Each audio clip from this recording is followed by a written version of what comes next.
Hello friends, welcome back to my channel. അപ്പോൾ ഇന്ന് ഞാൻ വന്നിട്ടുള്ളത് ഉള്ളിത്തണ്ട് തോരൻ്റെ റെസിപ്പിയുമായിട്ടാണ്. ചില സ്ഥലങ്ങളിൽ ഇതിനെ ഉള്ളിപ്പൂവ് എന്നും പറയാറുണ്ട്. അപ്പോൾ ഇത് വെച്ചിട്ട് നല്ലൊരു അടിപൊളിയായിട്ടുള്ളൊരു തോരൻ നമുക്ക് തയ്യാറാക്കിയെടുക്കാം. അപ്പോൾ നന്നായിട്ട് കഴുകി വൃത്തിയാക്കി ഒന്ന് അരിഞ്ഞെടുത്തിട്ടുണ്ട്. ഇതിവിടെ മാറ്റി വെക്കാം. ഇനി നമുക്ക് അരക്കപ്പ് തേങ്ങ ആവശ്യമായിട്ടുണ്ട്. ഇതൊന്ന് ചതച്ചെടുക്കാൻ വേണ്ടിയിട്ടാണ്. ഇതിലേക്ക് എരിവിന് ആവശ്യമായിട്ടുള്ള പച്ചമുളക് ചേർത്ത് കൊടുക്കുക. ഞാനിപ്പോൾ 2 എടുത്തിട്ടുള്ളത്. ഇനി നമുക്ക് ഒരു കളറിന് വേണ്ടിയിട്ട് 1/4 ടീസ്പൂൺ മഞ്ഞൾപ്പൊടി ചേർത്ത് കൊടുക്കുക. ഇനി നമുക്കിതെല്ലാം കൂടി ഒന്ന് ചതച്ചെടുക്കാം. നന്നായിട്ട് അരഞ്ഞു പോവേണ്ട ആവശ്യമൊന്നുമില്ല, ഒന്ന് ചതച്ചെടുത്താൽ മാത്രം മതി. ഇതിപ്പോൾ ചതച്ചെടുത്തിട്ടുണ്ട്. ഇനി നമുക്കിതിവിടെ മാറ്റി വെക്കാം. ഇനി ഒരു പാനിലേക്ക് 2 ടീസ്പൂൺ വെളിച്ചെണ്ണ ഒഴിച്ച് കൊടുക്കുന്നുണ്ട്. വെളിച്ചെണ്ണ നന്നായിട്ടൊന്ന് ചൂടായി വരുമ്പോൾ ഇതിലേക്ക് 1/2 ടീസ്പൂൺ കടുക് ഇട്ട് കൊടുക്കുക. ഇതിൻ്റെ കൂടെ തന്നെ 1 ടീസ്പൂൺ ഉഴുന്ന് പരിപ്പ് കൂടി ചേർത്ത് കൊടുക്കുക.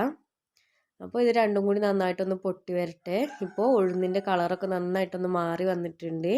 ഇതിലേക്ക് 2 വറ്റൽമുളക് പൊട്ടിച്ച് ചേർത്ത് കൊടുത്തിട്ടുണ്ട്. ഇതൊന്ന് ഇളക്കി കൊടുക്കുക. ഇനി നമുക്ക് ഇതിലേക്ക് ചേർക്കാനുള്ളത് നേരത്തെ നമ്മൾ തയ്യാറാക്കി വെച്ച തേങ്ങയുടെ അരപ്പാണ്. അതിലേക്ക് ചേർത്ത് കൊടുത്ത് മീഡിയം ഫ്ലെയിമിൽ വെച്ചിട്ട് ഒരു 30 സെക്കൻഡ് നല്ലപോലെ ഒന്ന് ഇളക്കി കൊടുക്കുക. ഇനി നമുക്കിതിലേക്ക് ചേർക്കാനുള്ളത് നേരത്തെ അരിഞ്ഞു വെച്ചിരിക്കുന്ന ഉള്ളിത്തണ്ടാണ്. അത് ഇതിലേക്ക് ചേർത്ത് കൊടുക്കാം. അപ്പോൾ ഇത് പൂവോട് കൂടി തന്നെയാണ് അരിഞ്ഞെടുത്തിട്ടുള്ളത്. പൂവ് കളയേണ്ട ആവശ്യമൊന്നുമില്ല. ഇനി ഇതിലേക്ക് ചെറിയൊരു സവാള ചേർത്ത് കൊടുക്കുക. മീഡിയം സൈസിലുള്ളതാണെങ്കിൽ പകുതി മതി. ഉള്ളിത്തണ്ട് ആയതുകൊണ്ട് തന്നെ സവാളയുടെ ഒരു ടേസ്റ്റ് എന്തായാലും ഉണ്ടാവും. അതുകൊണ്ട് സവാള നമ്മൾ കൂടുതൽ ചേർത്ത് കൊടുക്കേണ്ട ആവശ്യമില്ല. ഇനി നമുക്ക് ഇതിലേക്ക് ആവശ്യമായിട്ടുള്ള ഉപ്പ് ചേർത്ത് കൊടുക്കാം. ഉപ്പും കൂടി ചേർത്ത് കൊടുത്തു കഴിഞ്ഞാൽ നന്നായിട്ടൊന്ന് മിക്സ് ചെയ്തെടുക്കാം.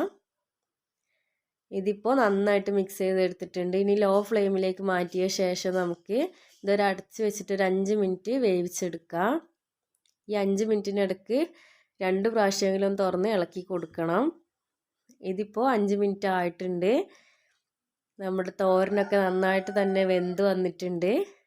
അപ്പോൾ വളരെ സിമ്പിളായിട്ട് നമ്മൾ ഉള്ളിത്തണ്ട് തോരൻ റെഡിയാക്കി എടുത്തിട്ടുണ്ട്. വീഡിയോ ഇഷ്ടപ്പെട്ടാൽ ലൈക്ക് ചെയ്യുക. ആദ്യമായിട്ട് കാണുന്നവരാണെങ്കിൽ സബ്സ്ക്രൈബ് ചെയ്യുക. മറ്റൊരു അടിപൊളി റെസിപ്പിയുമായി വീണ്ടും കാണാം. താങ്ക്